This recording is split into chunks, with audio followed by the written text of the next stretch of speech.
Today, we're going to be diving into a subject that I think is actually very fascinating, and that's the difference between debt and leverage. I was having a conversation with a colleague of mine a few weeks ago where we were talking about the difference between the two because we're exploring acquiring more assets and starting to expand our portfolio. And one of the things I was getting into was really understanding how much I've grown in my understanding of finance due to properly utilizing leverage, not debt. And there's a difference between the two. Debt is something that you take to acquire like a liability, or you take somebody else's money and use it to purchase a liability. You use it to purchase something that doesn't create value in the sense of more income. Now, when you're thinking about leverage is the same, utilizing the same concept. You're utilizing somebody else's money and you're using it to create income. You're using it to acquire assets. And that's the difference between the two. But it goes a little bit deeper. All right. When you think about debt and you think about leverage, who does leverage maximizing better than anybody else in the world? Banks.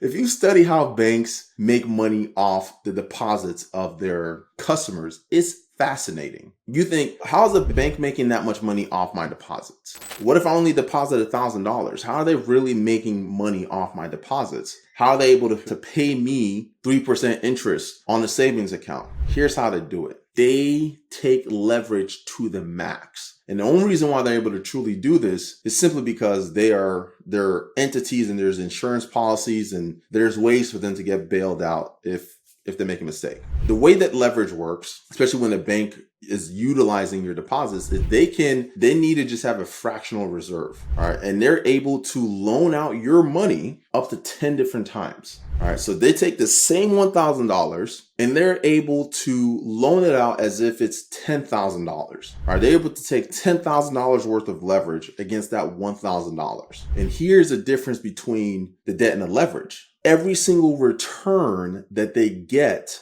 on the $1,000 that they loan out, your $1,000, mind you, every single return that they get on that is amplified due to the leverage that they have. And the leverage that they have is the fact that they did not use a penny of their own money. So their return is infinite. I want you to just kind of let that sit in a little bit. Because they didn't use their own money, when they get a return, even if it's 10% on that $1,000, they get a 10% return on your $1,000. What is that? As far as they're concerned, that is 100% return. That is 1,000% return that they got on that because they created income out of nothing. And then they do that 10 more times. So your $1,000, they got a 10% return on it, which is $100 in profit.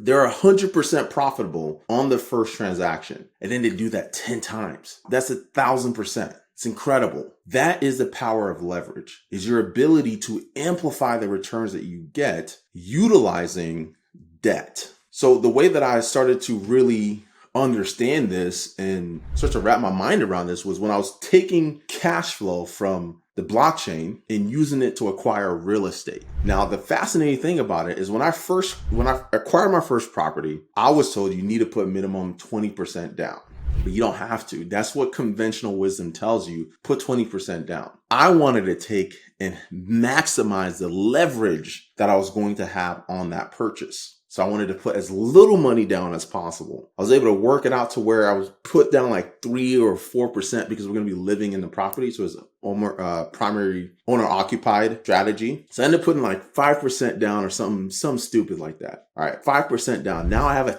ton of leverage. I have about 95% leverage on this property. Now you may think about it like you have 95% debt on this property. No, I have 95% leverage because guess what happens? When that property appreciates, which it did, because the market that we chose was very strategic and it appreciated. So when that property went up in value, the leverage that we had on it was amplified and our returns were amplified. So just to give you kind of like an example, so say the property is worth $100,000, just to do simple math, $100,000, 5% down, $5,000. Now, for the person on the outside looking in, they were like, you have 95% debt. I'm looking at it, I have 95% leverage because now I have more funds parked to be able to acquire more property.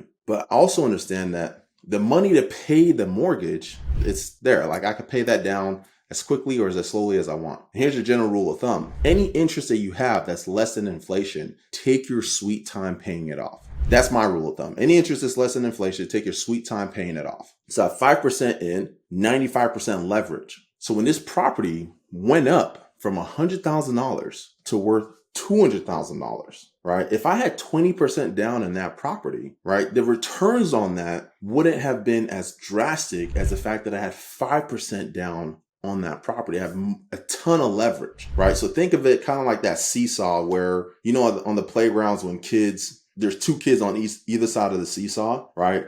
And so when one kid goes down, the other one goes up. Now, leverage is that little dial in the middle of the seesaw that kind of balances it out. So the further down the dial you go, the more leverage you have, right? So that means you can make less moves on this side and the returns are much higher. But the nice thing about it is, let's say it goes down drastically, you're not going to go up that high because of the leverage. You essentially rigged the game. You have asymmetric upside, right? And you've reduced the downside. So with the leverage, when that property goes up and doubles in value, I had 5% equity in that property.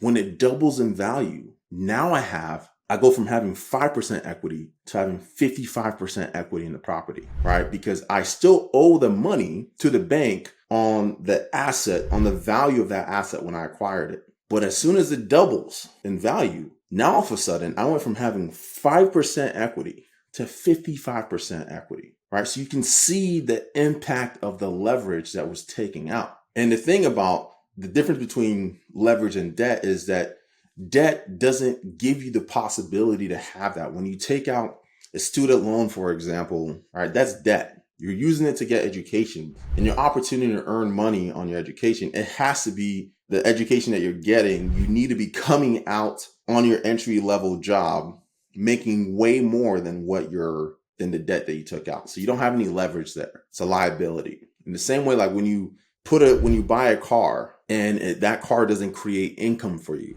all you did was you bought a liability. All right. So when you understand leverage and the difference between the debt and leverage, you start thinking about how can I maximize the access to capital that I have by using it to create income and stacking the odds in my favor.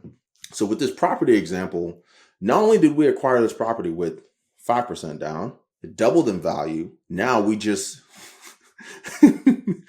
went from having 5% equity to like 55% equity with no additional money, not having to put any extra money in it. Now the property can produce cash flow. So I took 5% down, so let's say $5,000. With $5,000, I was able to acquire $100,000 in equity in a property with just $5,000, right? That leverage is insane. Now with that same $5,000, I'm able to rent the property out and create cash flow, create income with that property. Even if the rent on it's $1,000 a month, now you took $5,000 and turned it into a $12,000 a year income for yourself. That's leverage. It's understanding how to utilize debt to create leverage so that you have assets and you're acquiring assets and producing cash flow. You're putting that money to work. You're creating movement with the leverage that you took. And that's a main difference. Most people don't even understand that concept. They don't even think through that concept. They don't realize when they put more money down on like a property,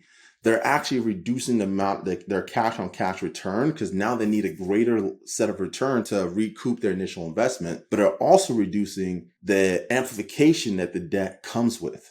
So for me, when I'm thinking about deploying capital, I'm thinking about all these things. I'm thinking about how much leverage I can create, right? And I think about the different ways that I can create leverage and the different ways that I can do this based on the tools that I have available to me. Right now, I can create a ton of leverage when I deploy capital on the blockchain. I can deploy like $100,000 on the blockchain and produce anywhere from $40,000 to $70,000 a year in income. And what's even crazier is I can take out leverage. I can take debt, that initial $100,000, right? If I can get a sweet enough interest rate, and some people can get leverage for 0% interest, right? Like you can get like a business loan. You can just so many different ways you can access capital at 0%, right? So I just took $100,000 of somebody else's money with 0% interest, deployed it in a way where that $100,000 produces $40,000 to $70,000 a year in income. That's infinite leverage that you just created for yourself,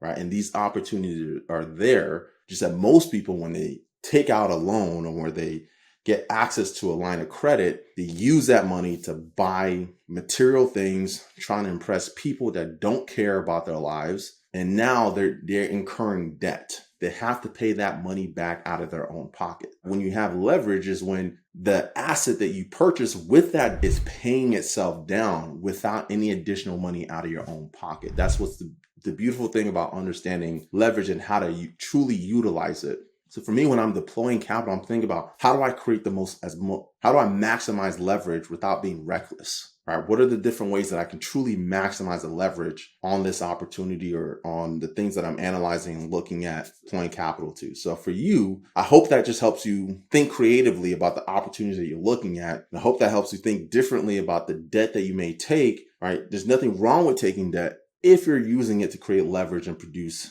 cash flow. That's the rule. If you're going to take on debt, you have to use it to create leverage and produce cash flow. If you're not using it to do that, you're wasting the opportunity and you're making yourself vulnerable for being financially ruined. All right. Because now you're in a situation where you have to continue to produce more income to pay down the debt that you've taken out. Versus if you take out debt, use it to create leverage, use it to produce income. Now you don't have to worry about creating more income personally to pay that debt down. The asset that you acquire that's producing cash flow can pay that debt down for you, amplifying the leverage and allowing you to do it again. And the goal is to figure out how many times you need to create those leverage opportunities to reach your financial goals and kind of get wherever you want to be in life. So hope you found it helpful, and I'll catch you in the next one. Deuces.